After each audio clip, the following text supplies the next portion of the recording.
அப்பா தந்தையே, இந்த காலை வேலை தந்தமைக்கு உமக்கு நன்றி ஆண்டவரே. இந்த காலை வேலையிலே உம்மை துதிக்கின்றோம், போற்றுகின்றோம், ஆழ்த்துகின்றோம் தகப்பனே. இந்த காலை வேலையிலே குறிப்பாக தேவனே கடன் சுமையால் பாதிக்கப்பட்டிருக்கிற ஒவ்வொருத்தருக்காக ஜெபிக்கின்றோம்.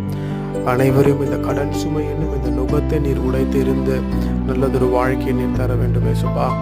யோபு தேவனே முன்னிலவில் பார்க்கிறோம் பிந்தின நிலைமை நீர் ஆசீர்வதித்து போல இன்று இந்த ஜெபத்தை கேட்கின்ற ஒவ்வொருவரையும் நீர் ஆசீர்வதிக்க வேண்டும் ஆண்டவரே.